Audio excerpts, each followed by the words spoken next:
Hello everyone, welcome to Her Voice. Today we're going to talk about currencies. Imagine in Africa, one currency, one military, one leader, maybe a couple of parties, but everything in Africa is unified. Shared resources, shared opportunities, total diversity. That was a dream of our forefathers. That is still the dream of most Africans today. But why is this dream so difficult to be realized? Why is it that the will of the people it's never achieved? These and many more we're going to look at today. The thought of an African currency has gone back to the creation of most countries in Africa.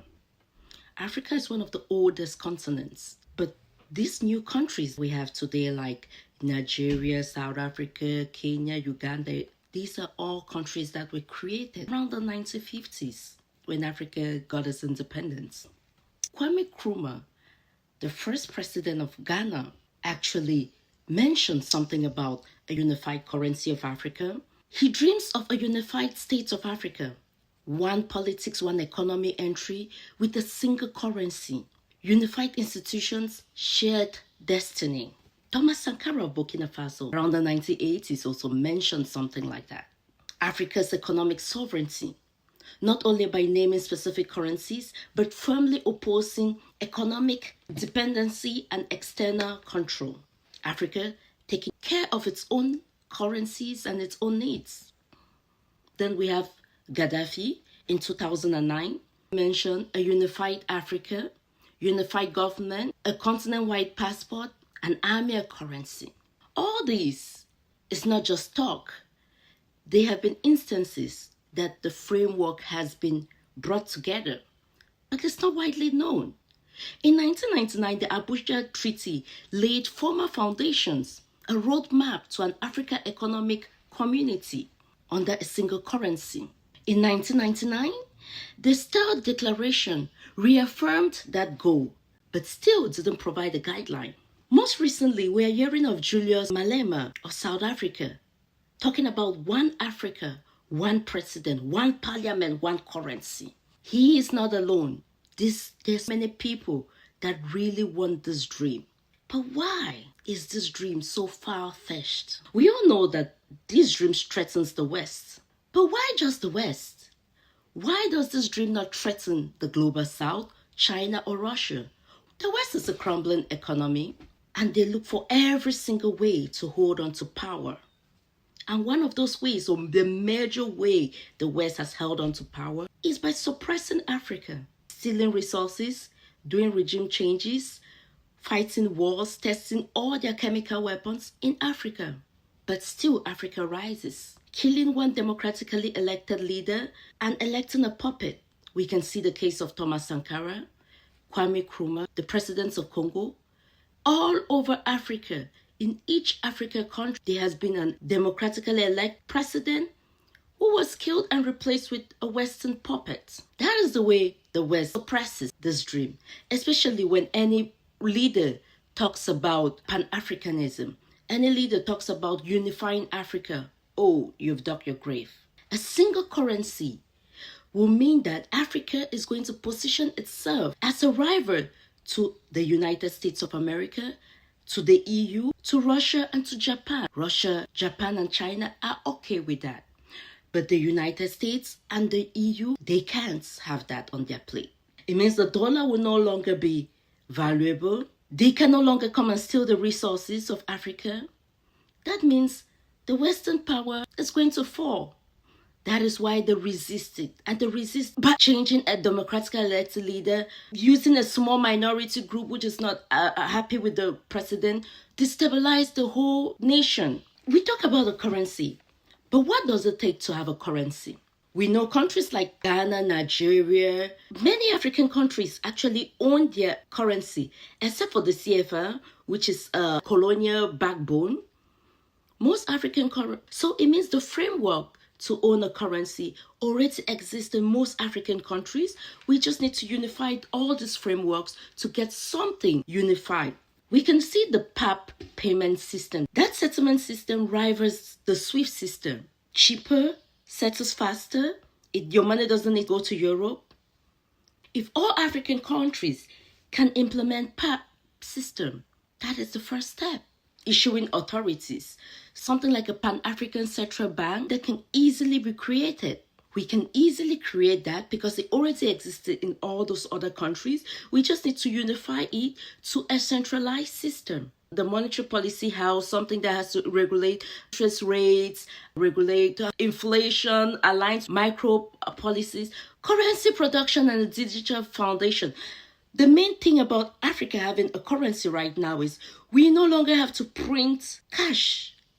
We can make it digitized. It means we have skipped all the steps of what others have been doing, that they had to print, they had to get the paper. We have skipped all those steps. We can come to something that is more digitized, something that any person can own it on their phone. We know about mobile money in most African countries. They use mobile money. That can be unified and spread all over Africa. No need to print cash. You can just scan your phone and you make a payment. Reserve assets. Africa has all those reserve assets. Our currency can be backed by gold, diamond, critical minerals, lithium, uranium. Our currency can be backed by the soil of Africa. Just the soil of Africa is one of the most wealthy entities of the whole planet. Then public trust. We really don't need the public out of the African continent to trust our currency. We can trust our currency. We can make use of this currency. So public trust is for us trusting the currency, using the currency worldwide, our continent-wide, and then the rest of the world will fall in line. As we all know, if we trade with China and we say we're going to trade on our currency, they are more happy to do that because they want to trade also in their currency. Russia is another country that does that. The only countries that don't want to do it is the West and the United States. The global South all want to trade in their own currencies. So we really don't need any other person to affirm an African currency if we trust the currency. Now people will talk about security. With a whole lot of war and things going on in Africa, some countries have high inflation while other countries have low inflation. Let's just pause. Let's look at Europe. I think Ukraine is actually another country that uses euro. They have an ongoing war in that area. Why doesn't it affect the euro? So why do we think that if Sudan is in war tomorrow, it's going to affect our currency? No. Maybe it's a way for us to actually support the Sudanese people so that that area can be stable. That is the mechanism of security. We can go into the Congo, which has been unstable for so long, and say, okay, you are the players in this area. We're kicking you out because we own our currency. We can use our currency for security. That is what the European Unions are doing. That's why you see them every day backing Ukraine. Because either Ukraine is already in the Union or they invite Ukraine into the Union through the means of NATO. And it's because the soil of Ukraine is rich. Our soil is rich. It breaks down all the trade barriers. It means all the small colonial groups like the ECOWAS, the SEMA, whatever, all these colonial groups are going to dissolve. We can easily fund startups in Africa. With a unified currency, we can easily fund startups and they will grow. With a unified currency, we can easily create mining companies because we control our currency. If we say we need a mining industry to mine, purify lithium, we can do it. It's on our currency. We can't do that because we have all these little currencies left, right, center, and it's all looking at the dollar, which has been given a lot of tariffs these days. A unified currency, it's good for all African countries. We just have those puppet leaders that don't want it. But a unified African currency, it's excellent. We break down trade barriers. We control our currency. It means we can make a currency cheaper for people to buy out of the continent, or make a currency more expensive to have value. We can control our interest rate. We control inflation. We can invest more in the continent. Would that not benefit the whole of Africa?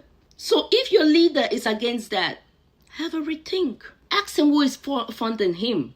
Just to know, the groundwork has been created.